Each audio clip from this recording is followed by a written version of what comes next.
আজ এনডিটিভিতে একটি খবর প্রকাশিত হয়েছে। সেই খবরে বলা হচ্ছে যে মধ্যপ্রদেশের নেপানগরে ৩৫ বছর বয়সী এক হিন্দু মহিলাকে গলা কেটে হত্যা করা হয়েছে। কেন হত্যা করা হয়েছে জানেন? কারণ ওই মহিলা তার হত্যাকারীকে বিয়ে করতে অস্বীকার করেছিলেন এবং এর পাশাপাশি ধর্মান্তরিত হয়ে ইসলাম ধর্ম গ্রহণ করতে চাননি ওই মহিলা, তাই তাকে খুন হতে হয়। একবার আপনারা ভাবুন তো, ব্যাপারটা যদি উল্টো হতো তাহলে কি হতে পারত? সেকু মাকুব বাম লিবারেলরা চোখের জলে সব ভিজিয়ে ফেলতো, তাদের চোখের জলে নতুন করে নদী তৈরি হয়ে যেতে পারত। কিন্তু এদিনের মধ্যপ্রদেশের ঘটনায় সমাজ মাধ্যমের পাতাজোড়া পোস্ট কোথাও চোখে পড়েনি, কোথাও বিপ্লব দেখায়নি সেকু মাকুরা, কোনো প্রতিবাদ করেনি, কোথাও দেখা যায়নি। অর্থাৎ প্রতিবাদ হবে সিলেক্টিভ এবং সেখানে দেখা হবে অপরাধী এবং ভিকটিমের ধর্ম এবং বর্ণ। কারা দেখবে? বামেরা, সেকুরা, মাকুরা। বর্ণ এবং ধর্ম যদি খাপে খাপে মিলে যায় তবেই বামেরা প্রতিবাদ জানাবে, প্রতিবাদে নামবে মানে সোশ্যাল মিডিয়ার দেওয়াল জুড়ে বিপ্লব চলবে। নমস্কার, আমি শুভ্র চট্টোপাধ্যায়, আপনারা দেখছেন মাধ্যম। সেকু মাকুদের মুখোশ খোলা হয়েছে এই ভিডিওতে, শেষ পর্যন্ত দেখুন আর আমাদের চ্যানেলটি লাইক এবং সাবস্ক্রাইব করতে একেবারেই ভুলবেন না। ক্ষুদ্রতম ক্ষেত্রে বামেরা যেমন সিলেক্টিভ প্রতিবাদ করে, বৃহত্তর ক্ষেত্রেও তাদের একই ধরনের কাজ সামনে আসে। ধরুন, ইসরায়েল বোম ফেলছে, ক্ষেপণাস্ত্র নিয়ে হামলা চালাচ্ছে প্যালেস্তাইনের ওপরে। এক্ষেত্রে কি ইসরায়েল অপরাধী, প্যালেস্তাইন ভিকটিম? বামেদের মিছিল হবে, সেকু মাকুদের মিছিল হবে, হ্যাঁ হবে। প্রতিবাদ হবে, হ্যাঁ হবে। সোশ্যাল মিডিয়াতে বিপ্লব হবে, হ্যাঁ হবে। ব্রিগেডে প্যালেস্তাইনের পতাকা হাতে বাম কর্মীরা হাঁটবে, হ্যাঁ হাঁটবে। কিন্তু যদি তার উল্টোটা হয়, অর্থাৎ হামাস জঙ্গিরা বোম মারছে ইসরায়েলে, তখন ভাবুন কি হবে? তখন বাম সেকু মাকুরা প্রতিবাদ করবে না।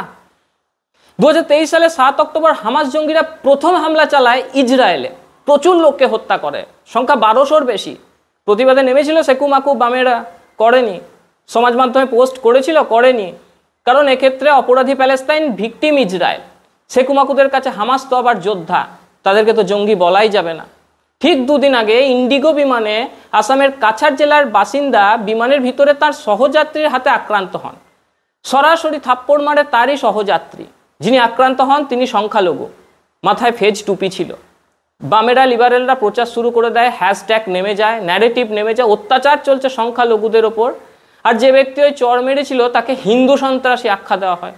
কেউ কেউ আবার সোশ্যাল মিডিয়াতে তাকে সঙ্গী বলে আখ্যা দেয়, মানে রাষ্ট্রীয় স্বয়ংসেবক সংঘের সদস্য।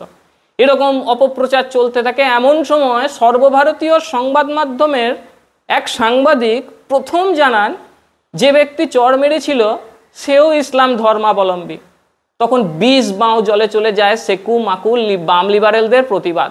না পারছে গিলতে, না পারছে ফেলতে।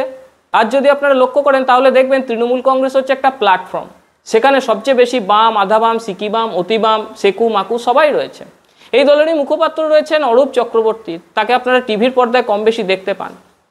সেই অরূপ চক্রবর্তী এ নিয়ে একটি পোস্ট করেছেন দুদিন আগে, তার ফেসবুকে দেখা যাচ্ছে। এবং সেখানে তিনি স্পষ্টভাবে জানাচ্ছেন সংখ্যালঘু বলে ইন্ডিগো বিমানের ওই যাত্রীর উপরে হামলা হয়েছে।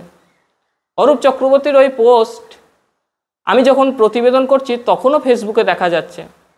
অরূপবাবুর কাছে হয়তো এখনও কেউ খবর পৌঁছে দেয়নি যে চড় মেরেছিল সেও একজন সংখ্যালঘু। সম্প্রতি মালেগাঁও বিস্ফোরণ মামলার রায় সামনে এসেছে এবং এখানেও মুখোশ খুলে পড়েছে তথাকথিত সেকু মাকু এবং কংগ্রেসীদের।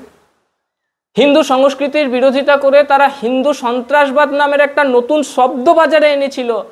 আজ প্রমাণ হয়েছে সেটা সম্পূর্ণ মিথ্যা। বাস্তবে হিন্দু সন্ত্রাসবাদ বলে কিচ্ছু হয় না, যেটা হয় সেটা হিন্দু মূল্যবোধ। বিজেপি এবং সংঘ পরিবারের রাজনৈতিক মোকাবিলা করতে গিয়ে এই তথাকথিত সেকু মাকু বাম লিবারেল কংগ্রেসীরা আসলে গোটা হিন্দু সমাজ এবং হিন্দু সংস্কৃতির বিরুদ্ধে অবস্থান নিচ্ছে। এক কথায় বললে তারা আমাদের ভারতবর্ষের বিরোধিতা করছে, আর তার ফলাফল স্পষ্ট। তারা দিনে দিনে জনবিচ্ছিন্ন হয়ে পড়ছে, আপনারা তো চোখের সামনেই দেখতে পাচ্ছেন। আজ এখানেই শেষ করছি। আমাদের প্রতিবেদন কেমন লাগলো জানাতে ভুলবেন না। সঙ্গে থাকুন, দেখতে থাকুন মাধ্যম।